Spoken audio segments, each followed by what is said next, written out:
자, 글로벌 시장의 흐름을 진단해 보면서 그 방향성을 찾아보고요. 그리고 실제로 이제 자산을 운용하시는 분께서는 현재 시장을 어떻게 판단하고 있는지 직접 들어보는 시간입니다. NH 아문디 자산운용 글로벌 주식운용팀 황호봉 팀장 함께하겠습니다. 어서 오세요. 네, 안녕하세요. 예.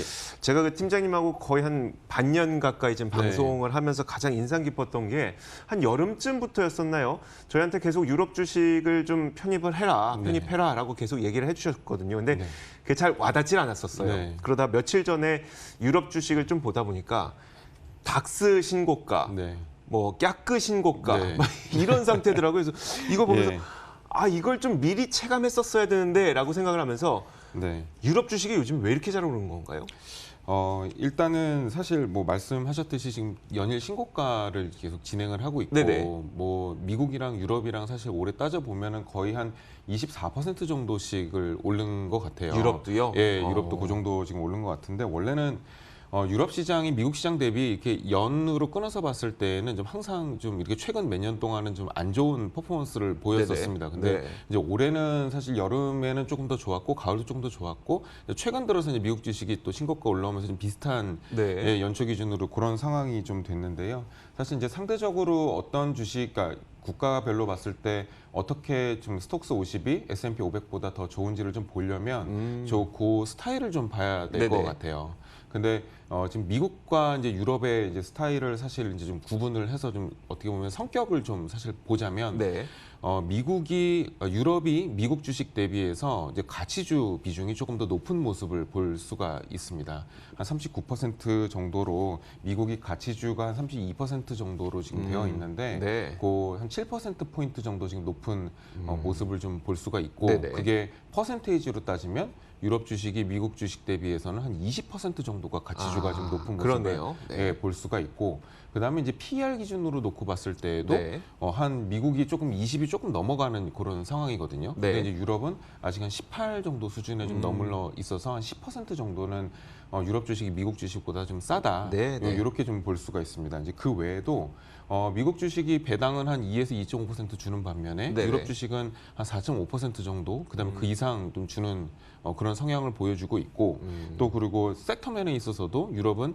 재료, 금융, 소비재 이런 부분이 좀 미국 주식보다 월등히 좀 높고 미국 주식은 유럽 주식 대비해서 IT, 헬스케어, 통신 이제 이런 부분이 더 높으니까 사실 성격이 좀 약간 다른 부분을 보실 수가 있어요. 결론적으로 말씀드리면은 유럽 주식이 미국 주식 대비해서 가치주 성향이 조금 더 높고 그리고 제가 이제 늘상 여름서부터 말씀드려 왔듯이 경기가 바닥권이거나 상승에 대한 그 어떤 기대가 조금 있을 때에는 가치주가 좀 먼저 튄다, 민저 좀 갈 수 있다. 그래서 유럽 주식에 대한 부분도 이제 그때 말씀드렸던 상황이었습니다. 알겠습니다. 저희는 뭐 이제 그 유럽의 주식 시장을 매일매일 이제 지수를 막 확인하고 있지는 않다 보니까 이제 어느새 많이 올라왔다고 생각이 들었는데 지표만 보다 보면은 유럽은 굉장히 안 좋은 줄 알았지만 실제로는 이제 가치주에 대한 어떤 그 글로벌 자금들이 몰리면서 실제로 그 지수도 많이 올라왔다는 얘기인데요. 맞습니다. 그 마지막에 말씀하셨던 게 그거였었어요. 경기가 바닥에서 이제 올라갈 때 가치주가 먼저 좀 튀더라. 그 말은 그러면 유럽의 지금 경기가 좀 바닥에서 튀어 올라간다는 이야기일까요? 네, 맞습니다. 뭐 그 결론부터 말씀드리면 사실 이제 그 말씀이 사실 맞는데요. 이게 이제 가치주라는 부분에 대해서도 사실 좀 먼저 짚고 넘어가야 될 것 같고 그리고 경기 바닥에서 가치주가 왜 튀는지에 대한 부분도 사실 그렇죠. 그거 알고 있어야 되죠. 그것도 이제 사실 생각을 좀 해야지 다음에 또 이제 시장 국면이 달라질 때 투자자들도 이제 대응을 하실 수가 있는 것 같습니다. 일단은 스타일 변의 그 정의부터 좀 먼저 좀 볼 필요가 좀 있을 것 같아요. 우리가 흔히 얘기하는 팩터 투자라는 게 있고요. 이제 주식에는 이제 팩터라는 부분이 있고 팩터 그 아래쪽에는 이제 스타일이라는 부분이 있습니다. 그 스타일 투자 전략부터 좀 먼저 차트부터 좀 먼저 보면은요. 그 스타일을 흔히 봤을 때에는 중요하게 밸류, 성장, 그다음에 이제 퀄리티, 모멘텀, 그다음에 마지막으로는 이제 저변동성을 볼 수가 있습니다. 밸류라는 거는 흔히 우리가 얘기할 때 이제 저평가 종목에 투자를 하는 거고요. 저평가 종목에 투자를 하는 거에 잘 알려진 대가는 사실 워렌 버핏이죠. 우리가 얘기할 때 흔히 주식 볼 때 저 PBR, 그다음에 이제 저 PBR, PER 이제 이런 주식들을 찾아서 투자를 하는 거를 우리가 밸류주 투자, 가치 투자라고 얘기를 합니다. 그다음에 보는 것이 이제 성장주 투자인데요. 네. 이제 성장주 투자는 사실 성장성이 지금 있거나 아니면 이제 내재 성장성을 가지고 있는 주식에 투자를 하는 겁니다. 그렇기 때문에 사실 밸류에이션을 그렇게 많이 신경을 쓰지는 않습니다. 예, 그래서 성장성만 있으면 무조건 투자하는. 그래서 PER이 좀 높은 경우가 좀 굉장히 네. 많고요.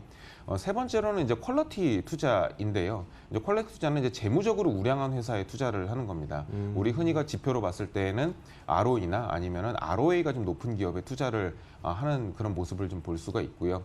흔히 얘기하는 우리가 지금 대표적인 주식으로는 네. 뭐 IT가 뭐 이렇게 대부분이긴 하겠지만 그 중에서도 애플이 퀄리티에 좀 많이 들어갑니다. 아, 그래요? 네, 그래서 애플 같은 경우는 성장주에도 들어가지만 네. 예, 퀄리티 주식에도 많이 들어가기 때문에 그 부분을 좀 염두를 해보시면 네네. 이제 다음 차트에서 제가 보실 때 좀 이해를 시켜드릴 수 있을 것 같아요. 이제 네 번째로는 이제 모멘텀인데요. 모멘텀이라는 상승 추세가 있는 주식에 투자를 하는 겁니다. 그러니까 기업의 연일 호재성 기사가 나오거나 아니면 그 인더스트리에 계속 호재성 기사가 이어질 때 모멘텀 주식들이 좀 잘 가는 부분들이 있고요. 네네. 이제 마지막으로는 이제 저변동성주인데요. 저변동성주는 같은 섹터라고 하더라도 변동성이 좀 적은 주식, 그 다음에 같은 인더스트리라도 좀 적은 변동성이 적은 주식에 투자를 하는 방법을 이야기를 합니다. 이 부분에는 사실 좀 유명한 게 맥도날드랑 이제 펩시콜라 같은 이제 그런 펩시코 같은 그런 네. 회사가 저변동성 중에 정도주에 들어가고요.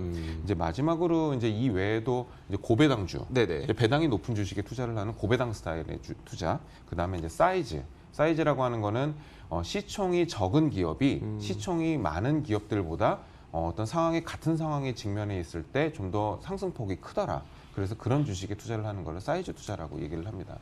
뭐 그 외에도 몇 가지가 더 있긴 하지만 대표적으로 이런 부분을 말씀드릴 수가 있고요. 네. 이 이제 어떻게 보면 스타일의 정의를 염두를 해두고 이제 다시 이제 사이클에 있어서 어떤 네네. 사이클에 어떤 스타일이 적용이 되는지에 대한 차트를 다시 한번 보자면 경기는 흔히 얘기해서 우리가 네 가지로 나눌 수가 있습니다.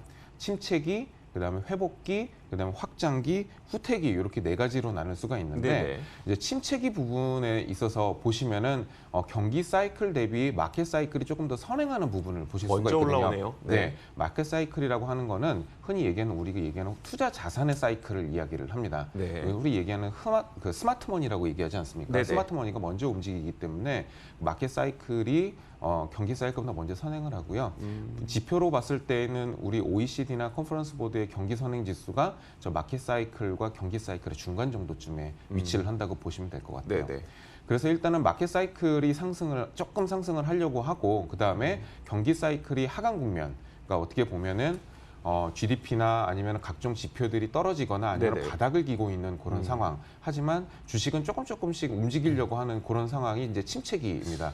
그때 이제 밸류 주식이 투자를 이제 올라가는 상황이죠. 네네.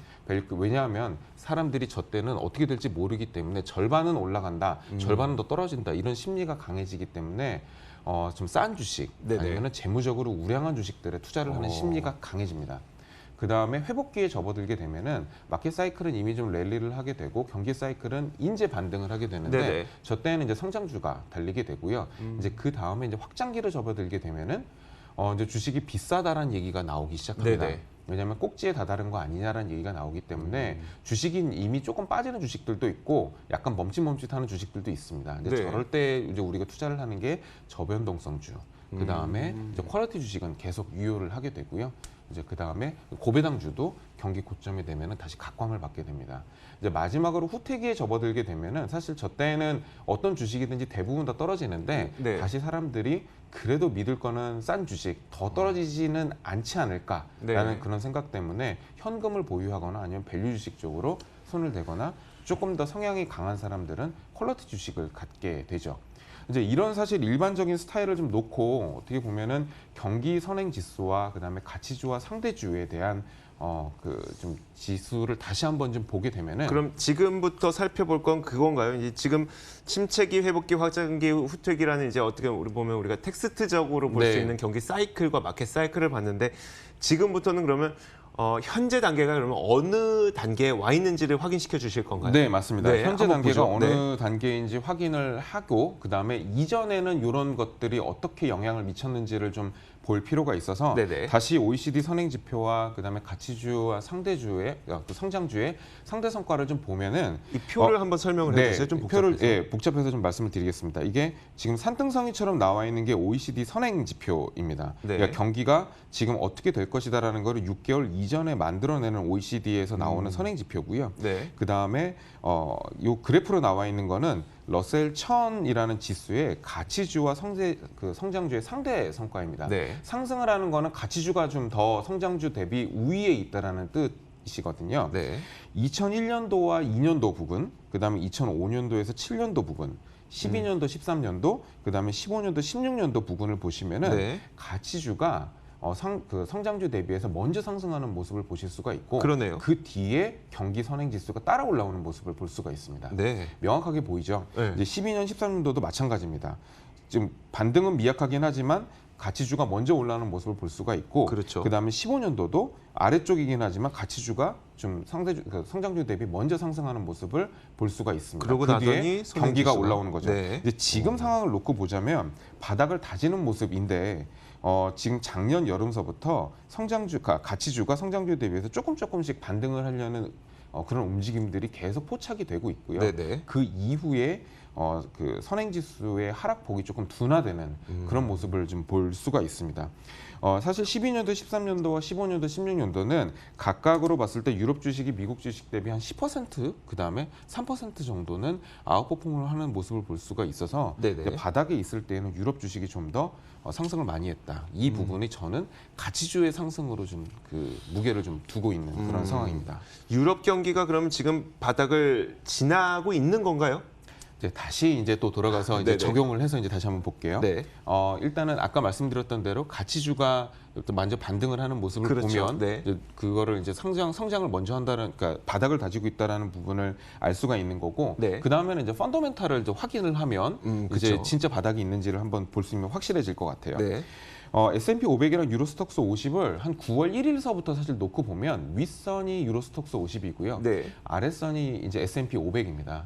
지금 봤을 때 거의 한 2.5%, 3% 정도는 9월 달서부터 현재까지 유럽 주식이 미국 주식 대비 아웃퍼폼하는 모습을 볼 그러네요. 수가 있습니다. 네. 지금 바닥을 지나고 사실 여름서부터 글로벌 PMI가 지금 돌아서는 모습을 볼 수가 있게 바닥을 다지는 모습을 볼 수가 있기 때문에 사실 거의 정확하게 일치하는 모습을 보실 수가 있는 거고요. 네네. 그다음에 펀더멘탈 부분을 봤을 때에는 아까 이제 닥스 말씀 주셨으니까 유럽 경기를 사실 이끌어가는 독일 지표를 좀 먼저 보자면 네. 독일 GDP를 좀 봐야 될 것 같은데 사실 이 부분도 이제 제가 보는 지표입니다. 네네. 이게 독일 지표를 사실 볼 때 저는 뭐랑 같이 보냐면 유럽 중앙은행에서 나오는 M1 지표를 같이 봅니다. 네네. M1이라고 하는 거는 민간 그 은행이나 시중에서 따져 있는 현금 흐름을 얘기를 하는 거고 그쵸. 은행의 요구불 예금까지 사실 포함을 하는 거고 거기에 이제 정기 예금까지 이제 들어가게 되면 이제 M2 지표로 이제 바뀌게 되는 건데 네네.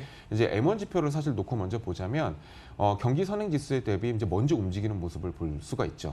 저게 왜 그러냐면 유럽 중앙은행에서 돈을 풀면 경기가 사실 살아나는 부분이 굉장히 명확하게 보실 수가 네네. 있고요.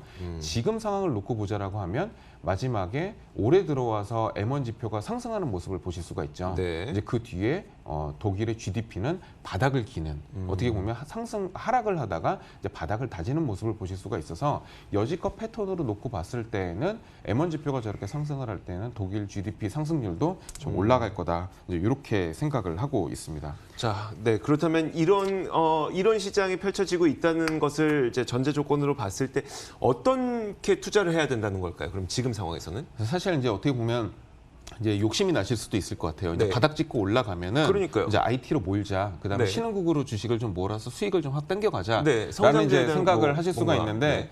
사실 이제 제가 분위기를 다 깔아놓고서도 항상 이렇게 좀 조심스럽게 말씀드리고 있는 부분은 이제 오늘 이제 다시 한번 말씀드려야 될 것 같은데 OECD 경제 선행 지수를 다시 한번 좀 보겠습니다. OECD 경제 선행 지수를 다시 한번 보면 네. 제가 표시를 좀 이렇게 해놨는데 저게 예전서부터 굉장히 오랜 기간의 사실 지표거든요. 네. 근데 그 금융 위기 가운데 움푹 파진 부분이 OECD 경기 선행 지수의 그 금융 위기 시절이고 그 이전에는 사실 고점과 저점의 폭이 굉장히 넓습니다. 네. 근데 그 이후에는 고점과 저점의 폭이 굉장히 얇아요. 그리고 기간도 굉장히 짧습니다. 네. 그렇기 때문에 예전의 스타일 투자의 방식대로 지금대로 하게 되면은 굉장히 빠른 매매, 어떻게 보면 시장을 굉장히 긴밀히 보지 않고서는 그 시장에 대응하기가 굉장히 어렵습니다. 네. 그래서 지금 만약에 좀 이렇게 투자자분들한테 이제는 갈아타서 질르셔라라고 말씀을 하기에는 네. 굉장히 그 폭이 너무 짧은 거예요. 그렇게 가다가는 다시 경기가 꺾여서 내려올 때쯤에는 매도를 하지 못하고 손해를 보실 수가 있기 때문에 네네. 조금 지금 면에 있어서도 다시 한번 말씀드리지만 아직까지 바닥이 확실히 돌아서는 신호가 나왔다라고 보기는 어렵기 때문에 네. 조금 이렇게 좀 가치주 투자, 그다음에 유럽의 배당주 투자에 대해서 좀 무게를 두셔라라는 말씀을 드리고 싶습니다. 경기가 바닥권을 지나고 있는 것처럼 보이지만 그래도 여전히 가치주와 배당주 쪽으로 네. 비중을 조금 더 늘리는 게 더 낫다는 판단입니다. 네. 알겠습니다. 자, 지금까지 NH 아몬드 자산운용 글로벌 주식운용팀 황호봉 팀장과 이야기 나눠봤습니다. 고맙습니다. 네, 고맙습니다.